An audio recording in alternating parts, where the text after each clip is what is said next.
Chapter 35. More stalactites fall and shatter in our path as we race toward the light at the back of the cave. Sadie and Doc are practically dragging me along as we dodge the falling rocks. My legs just won't cooperate. My body feels so heavy, like I'm attempting to run with 50-pound weights around my ankles.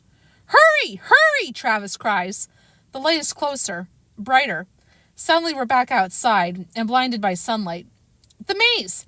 It'll be harder for them to find us," Sadie says. "It may be harder for us to escape, but it's our only choice right now." We trip down the stairs and enter the large hedge maze. We run to the left, down another pathway. While the others are running, I'm hobbling, my movements jerky. We hit a dead end and backtrack.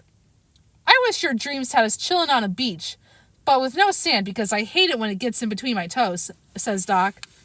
"Or maybe we could be at an amusement park where there are free sopapillas, popcorn, and churros, and no long lines. Or you could dream that we're super popular luchadores, with awesome names and masks that glow. I'd wear this cool leotard with..." Travis grabs Doc by the shoulders and forces him to stop. "Dude, take a breath. You're rambling and it's annoying me." Doc glares at him. "Sorry, I'm scared. I ramble when I'm scared." Suddenly sparks fly up above the hedges, and it sounds as if sharp nails are scraping against the cobblestone beneath our feet. We freeze. "What is that?" Doc whispers. "I don't know, but it sounds like something we don't want to see," I say. We walk quickly down another path of the maze. It's obvious they are slowing their speed so I can keep up. I'm a liability. The more I change, the more difficult it will be for me to move. "Where are we going?" Travis asks, frustrated. "We can't keep running." He glances at me and says, "Or limping. They're going to catch up with us sooner or later. We need a game plan." Travis is right. I wipe the sweat off my brow, pausing when I see the gold droplets. I glance up to find everyone staring at me. A gold haze swims across my eyes, and this time it doesn't fade away. Sadie gasps. "Dude, your eyes," says Travis. "They're completely gold." My heavy eyelids flutter and I hear a faint clinking sound. From the way their jaws drop, I know they hear it too. My sister gently touches my arm. "Shane, don't touch me!" I jerk away. She jumps, dropping her arm. I exhale a slow breath. "Sorry." Inhale. Exhale. Breathing is not as easy as it should be. I start walking away again, and they follow. I can't bear to see their horrified expressions. "Focus, Shane. Get your head in the game. They're depending on you." It's clear I don't have much time left before I change completely. The only way to stop it and to get home is to defeat the king. "We know that, but how?" asks Doc. "He's too powerful." We turn down another path. We can go left or right. We go right and spot an opening in the maze. "Does he have, like, a power source or something?" asks Sadie. "If we knew what it was, we could destroy it and..." I stop abruptly at the exit to the maze. We'd been redirected right where we started, near the courtyard where the fountain sits in the center. As I stare at it, pieces of the puzzle shift into place. "That's it," I say in amazement. "What?" asks Travis. I turn to face them. In the cave, the drawing showed the king sitting in the fountain. It holds the king's treasure, his coins, his wealth. Doc's eyes widen. "And that's his power." I nod. "I think so. I've seen it in many of my nightmares, and he's never too far away from it." "So if we destroy the fountain, we destroy the king," Travis asks. Okay, yeah, that makes sense. But how? "We don't have any supplies," Doc says.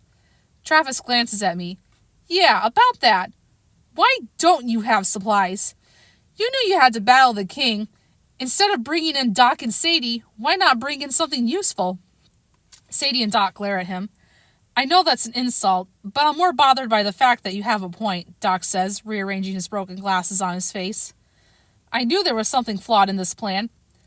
"Well, since you skipped an important step called preparation, what else can we use to destroy the fountain?" Travis asks. Sadie and I glance at each other, then turn to Doc. He takes a step back. "What? Don't you know some supernatural or sciencey thing we can do?" Sadie asks. "Sciencey thing?" He sighs. "Okay, there's a few things I think we need to clear up. One, although you call me Doc, I'm not a real doctor, though I have been called upon to give some medical advice at times. 2. I'm not a scientist. 3. Just because I wear glasses doesn't automatically mean I'm smart. That's a stereotype. Shame on all of you. You get all A's, Sadie says. The teachers sometimes ask you for answers. Doc snorts. I didn't say you were wrong, just that you shouldn't make assumptions. Travis anxiously glances back over his shoulder. We're kind of short on time. Can we fast forward to the part where you have an answer to our problem? Doc crosses his arms. Well. There is a loud rumbling, and the ground beneath our feet begins to roll. We stumble and try to catch our balance. Cracks appear beneath our feet. With a loud swish, hot air shoots up with flames. Sadie screams and falls to the ground. I move toward her, but a crack appears right in front of me. Fire races across the ground, and the hedges begin to blacken around us. We cough violently as smoke fills the maze. Hot! Hot! Hot! Doc bounces from foot to foot. The bottoms of his sneakers are melting. Travis and Sadie begin to dance around as well. I glance down at my feet and see a small gold puddle. The bottoms of my feet are melting. It's like we're in a real game of the floor is lava. They're trying to smoke us out. We have to get out of here, Travis yells, covering his nose and mouth with his shirt. Coughing, we hurry out of the maze. The hedges burn around us and disappear. We duck behind some tall, overgrown rose bushes near the castle. The scent of the flowers is strong, and there must be mint growing nearby because I smell that as well. I gag.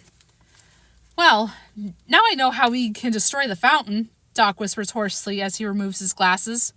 He knocks out the remaining cracked lens, then slides the empty frames back on his flushed face. How? Travis asks. Sweat is pouring down his face as he breathes heavily. A volcano, says Doc. We stare at him dumbfounded. Volcano? Asks Sadie. I don't see a volcano. We don't need a volcano specifically, just how it works. You know how when lava hits water there can be an explosion, he asks. Like we should know what he's talking about. No, I did not know that, I say. His eyebrows shoot up. Really? Didn't you ever see the movie with Doc? Sadie growls. Okay, he says. Putting it simply, the water expands when it heats up. Put stress on the lava, and boom! How does this help us? Travis asks, his brow furrowed. I understand what Doc's getting at. There's lava in the cauldrons, and apparently it might be under the ground, flowing all around us too. If we somehow direct it toward the fountain, break through the stone base, Sadie's eyes widen, the water would flow out with the coins, hit the hot lava, and boom! Travis and Doc say. We stare at one another with a mixture of hope and awe. Maybe this could work. There are tools in the forge. Sledgehammers. We could use those, Travis says. We'll need a diversion just in case the rock monsters and coin kids come after you, Sadie says to Travis. I'll let myself get caught. What? No! You can't! I yell. Shane, you're the one he really wants, she says. We need to keep him away from you as long as possible. And you don't have much time. She's right. My body is growing numb. I think I'm more statue than human now. Travis reaches over and knocks on my cheek, then my arm. Clink, clink. Besides, you're like the Tin Man. They'll hear you coming and you're slow. True, but harsh, Doc mumbles. This is the best shot we've got, Sadie adds. You have to trust us. We're a team, remember? I hesitate. Sadie near the king and his evil minions terrifies me, but I agree it's the best chance we've got. Okay. Since I'm clearly the fastest and strongest person here, I'll go get the sledgehammers, says Travis. Doc snorts. That's debatable, but fine.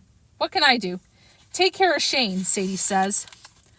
Any other time that would have bothered me, but not now. I need help. Be careful, I whisper, glancing from Sadie to Travis. Travis smirks. I live for the big moments. Doc rolls his eyes as Travis creeps from around the bushes toward the forge. Sadie gives me a brief hug. This is going to work. She stands and confidently walks toward the fountain. Each step she takes away from me is like a punch to the chest. I tear my gaze from Sadie. Doc, there's something I want to ask you. Behind his empty frames, his dark eyes are filled with fear. There are bruises on his cheek and near his chin. His clothes have singe marks from the hot lava. He looks like he's been in battle, and we're still not done fighting. Yeah, he says. This is harder than I imagined it would be. Look, I know we're totally gonna win. We'll wake up and everything will be back to normal. Yep, Doc says confidently. But if it's not, if I don't wake up and y'all do, he holds up his hand. Stop right there. Doc, listen. I glance back in the direction of Travis. He's creeping closer to the forge. I couldn't say this to Sadie because she'll... I bite the corner of my lip. This is so hard. I just couldn't.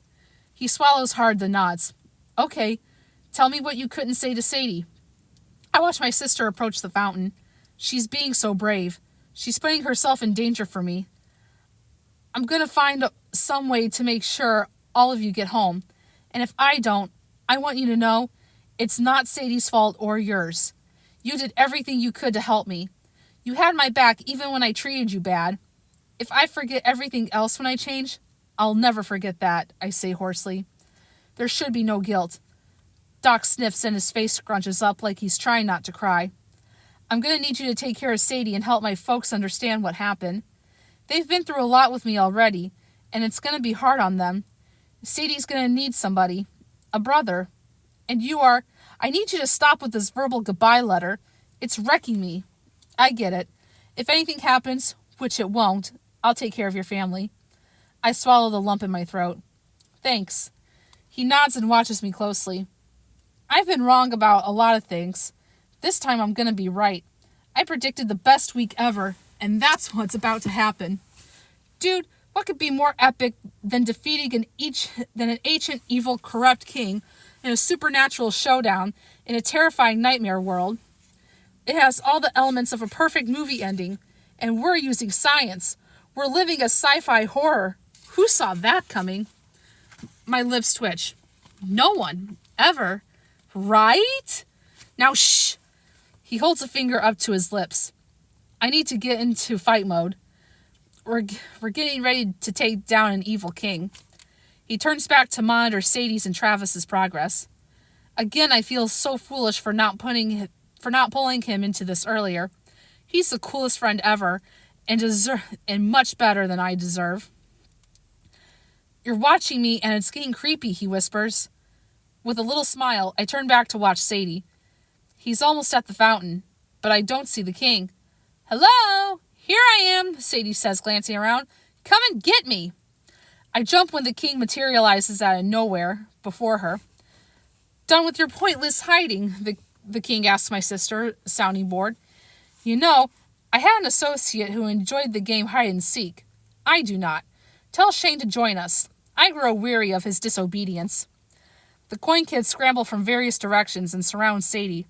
I start to stand, but Doc pulls me back down. I'm not going to let you hurt my brother, Sadie says, her hands balling into fists at her sides. You do realize there's nowhere for him to go. He can't escape, and he can't stop what's happening.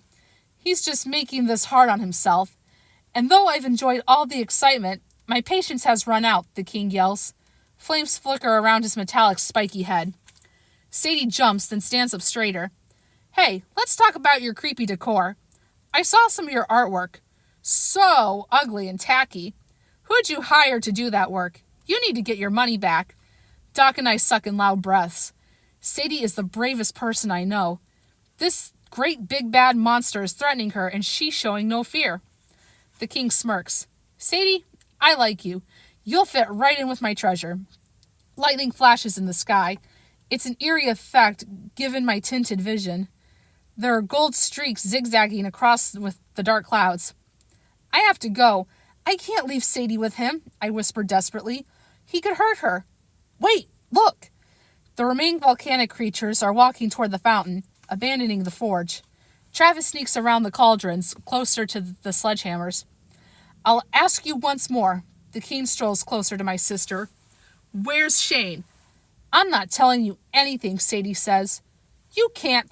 The king holds up his hand, and wisps of dark smoke float off the tips of his metallic fingers toward Sadie. She tries to back away, but the coin kids crowd her, preventing her escape. The wisps of smoke form a hand around Sadie's throat. She strains to get away as she is lifted slowly off the ground. As Sadie floats closer to the king, her head drops forward like she's losing consciousness, or he's putting her to sleep. Above her, images appear, flickering in and out.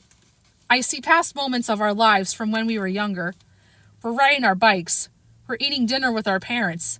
She's sitting on a park bench drawing. I see her artwork. An artist, the king says, and so talented. How nice.